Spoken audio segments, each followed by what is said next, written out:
આ સંસારમાં તપ પણ નથી રહ્યું, તપનો મહિમા ઘટી ગયો છે. કેમ? તો કહે છે કે મારી વિદ્વત્તા કરતાં પણ આ સંસારના લોકો મને પગે લાગતા થઈ જાય એવા હેતુથી માણસ તપ કરવા લાગ્યો છે, એટલે તપની મહત્તા ઘટી ગઈ છે. લોકો મારા તરફ આવે, મારી પાસે આવે અને મને પૂજે, મને પગે લાગે, એવા હેતુથી માણસ આજે તપ કરી રહ્યો છે, પાખંડતા સાથે તપ કરી રહ્યો છે. એટલા માટે તપની મહત્તા ઘટી ગઈ છે.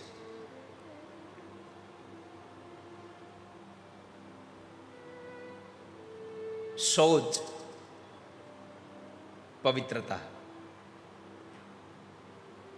આ સંસારના લોકોની પવિત્રતા જતી રહી છે. પોતાના શરીરને ચોખ્ખું કરવા માટે માણસ મોંઘા મોંઘા શેમ્પૂ અને સાબુનો ઉપયોગ કરે છે, પણ પોતાના મન અને પોતાના ધનને પવિત્ર બનાવવા માટે માણસ પ્રયત્ન નથી કરતો.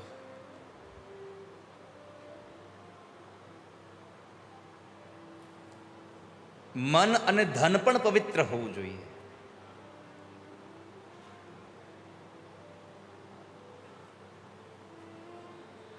શરીરની પવિત્રતા માણસ સ્નાન દ્વારા કરે છે. ધનની પવિત્રતા માણસ દાન દ્વારા કરે છે. અને મનની પવિત્રતા માણસ આવા સત્સંગ દ્વારા કરે છે. સત્સંગથી માણસનું મન પવિત્ર બની જાય છે. આ સંસારમાં માણસને દયા નથી રહી. આ સંસારમાં માણસને દાન ધર્મ ચૂકાઈ ગયો છે. પોતાની પાસે આવેલો પૈસો બસ હવે બહાર જવો ન જોઈએ, આવી વૃત્તિથી માણસો પૈસાને સંગ્રહિત કરે છે.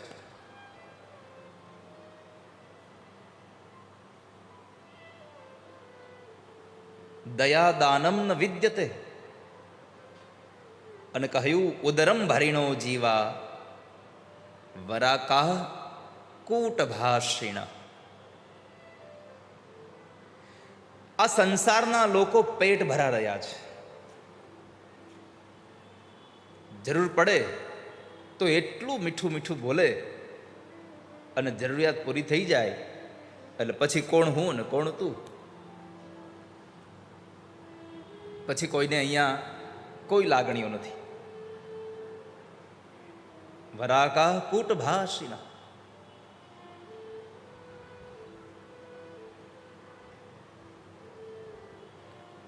નારદ, થયું છે શું એ તો કયો?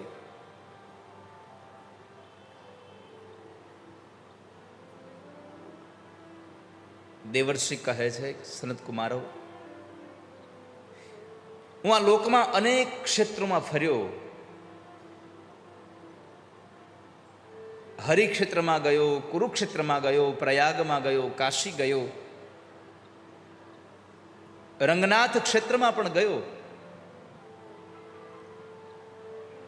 પણ ક્યાંય મને શાંતિ ન મળે. શાંતિ મળે એવા સ્થાન હું વૃંદાવનમાં પણ ગયો, તો વૃંદાવનમાં મેં એક દ્રશ્ય જોયું.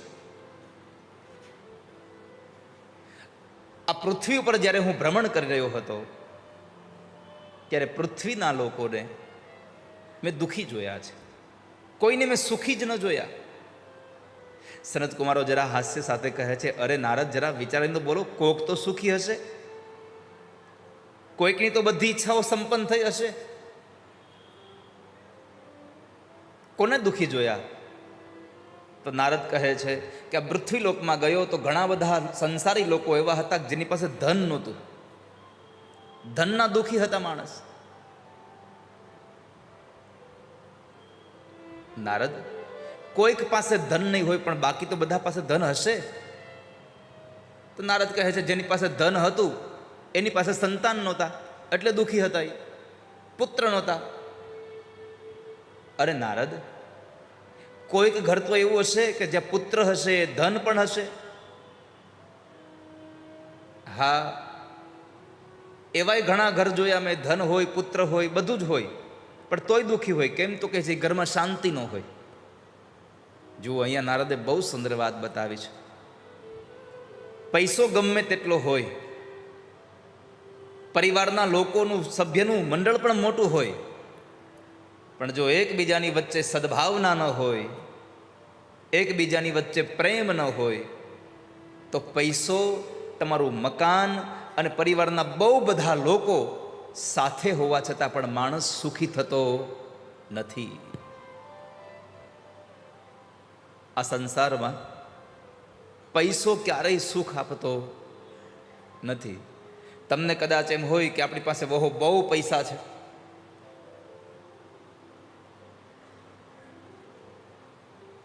તમે એકના એક કપડાં વર્ષમાં બીજી વખત ન પહેરો એવી તમારા પાસે સાઈબી હોય, સવારે ઘરની બહાર નીકળો તો બીજી કારમાં હો, બપોરે નીકળો તો બીજી કારમાં હો, રાત્રે નીકળો તો ત્રીજી કારમાં હો, આટલી સાઈબી હોય ભગવાનની કૃપાથી, તમારા પુરુષાર્થથી. પણ બધું હોવા છતાં પણ તમારા અંદર જો સદવિચારો નહીં હોય, પરિવારની ભાવના નહીં હોય, તો આ સંસારમાં તમને કોઈ સુખી નહીં કરી શકે ક્યારેય. અંદરનું સત્ય છે. નહીં તો ક્યારેક આપણે જોઈએ છે કે ફૂટપાથ ઉપર સૂતેલો માણસ પણ એને ખૂબ ગાઢ નિંદ્રામાં હોય, અને આપણે 50,000 હજારના બેડ બનાવ્યા હોય તો એમાંય ઊંઘ નથી આવતી. શા માટે? માણસના વિચારોની ભાવના અલગ થઈ ગઈ છે એટલા માટે.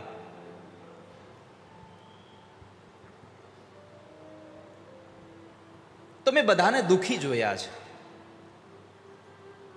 અહીંયા કહ્યું ઉદરમ ભરીણો જીવા વરાકા કૂટ ભાષિણ. પોતાનું કામ સાધવા માટે થઈને માણસ ગમે તે કરે, પણ પોતાનું કામ પૂરું થઈ જાય, પોતાનો જે સંકલ્પ, પોતાની જે ઈચ્છાઓ એ પૂરી થઈ જાય એટલે પતી ગયું.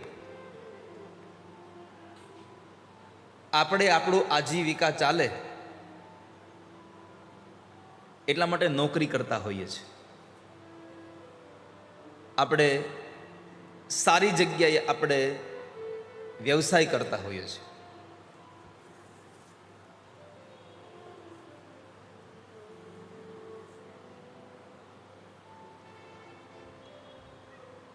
પરંતુ આપણું કામ બરાબર છે કે નહીં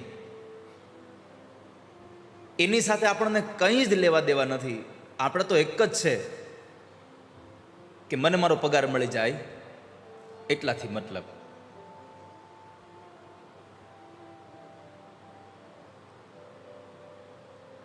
માણસ પોતાની આત્મજાતે જ પોતાની તુલનાને સ્વીકારે, પોતાની જાતે જ માણસ પોતાનું કર્મ જોવે કે બરાબર તો છે ને મારું કામ. હું જ્યાં કામ કરું છું એ લોકો મારાથી સુખી તો છે ને, હું જ્યાં કામ કરું છું ત્યાંથી લોકો મારા કામથી સંતુષ્ટ તો છે ને.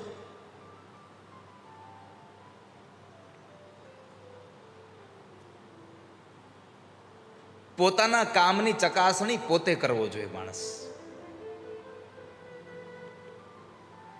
મારી પાસે 1 રૂપિયો છે,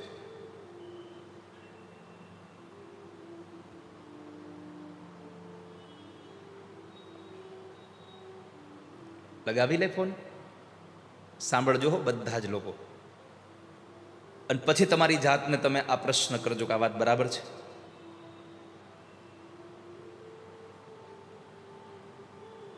સંગીતવાળાઓ તમે સાંભળજો, અહીંયા ધ્યાન દઈને સાંભળજો, બીજે ક્યાંય નહીં. તમે સાંભળજો બધા, તમે બધા સાંભળજો. તમે તો સાંભળજો જ બધા, અને નહીં સાંભળો તો પ્રાણે સાંભળવું પડશે. તમારી બાજુનું સાઉન્ડ ફૂલ છે, પણ હું તમને એટલા માટે આ વાત બતાવવા જઈ રહ્યો છું કે માણસ પોતાની જાતે પોતાની ચકાસણી કરે. 15 વર્ષનો બાળક, એકદમ મેલા કપડાં હતા, એના હાથ એટલા ગંદા હતા, એટલે એણે શેઠને કહ્યું, શેઠ એક કામ કરો ને, તમે જ મને ફોન લગાવી આપો ને, હું તમને નંબર આપું છું, સ્પીકરમાં ફોન રાખી દો, મારે તમારું આ રિસીવર ખરાબ ન થાય એટલા માટે. એટલે શેઠે ફોન લગાવી દીધો, અને માણસ, એ 15 વર્ષનો બાળક ફોન કરે છે એક જગ્યાએ,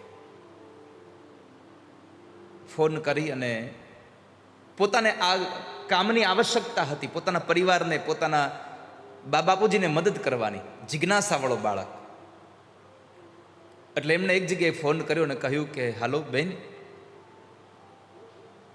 મને તમારા ઘરમાં નોકરીએ રાખશો? એટલે સામેવાથી બેને જવાબ આપ્યો કે ના ભાઈ, અત્યારે અમારે કોઈની જરૂર નથી, અત્યારે અમારા ઘરમાં એક કામવાળા આવે છે. તો છોકરાએ કહ્યું, બેન હું તમારા ઘરની લોન કાપી દઈશ, મને તમારા ઘરે નોકરીએ રાખો ને. એટલે સામેથી ફોન આવ્યો કે અત્યારે લોન કાપવા વાળો અમારી છે ત્યાં, અમારે ત્યાં કામ કરે છે. આ છોકરાએ કહ્યું, બેન માની જાવ ને, તમારા ઘરે જેટલામાં કામ કરે છે એનાથી અડધા પૈસામાં હું સારામાં સારી લોન કટિંગ કરી દઈશ તમને. સામેથી બેને જવાબ આપ્યો કે ના ના, પણ અત્યારે અમારે ત્યાં આવે છે, બરાબર સરખું કામ કરે છે. આણે કીધું હું તમારા ઘરનું બધું જ કામ કરી દઈશ, તમે જે કહેશો એ કામ કરી દઈશ, અને તમે જે પૈસા આપશો એ લઈ લઈશ. તમારા ઘરે મને કામમાં રાખો ને, હું એના કરતાં સારું કામ કરીશ. મને રાખી લો ને તમારા ઘરે નોકરીએ. સામેથી જવાબ આપ્યો, અમારા ઘરે અત્યારે જે આવે છે એના કામથી અમે સંતુષ્ટ છીએ, અત્યારે અમારે બીજાની જરૂર નથી. આટલું કહીને સામેવાળા બેને ફોન મૂકી દો. એટલે અહીંયા પેલા 15 વર્ષના બાળકે પણ ફોન મૂકી દો અને મોઢા ઉપર હાસ્ય આવી ગયું, હસવા લાગ્યો. દુકાનદાર જે હતો એ ચિંતામાં પડી ગયો. બાળક ચાલતો થયો એટલે એને દુકાનદારને જરા અહીંયા લાગી ગયું કે આ બાળકને જરૂર આટલી બધી છે, કરગરે છે, તો લાભ હોય ને. એ છોકરા ઉભો રે બેટા, તારે નોકરી રહેવું છે, તારે જરૂર છે, ચાલ હું તને નોકરી રાખી લઉં.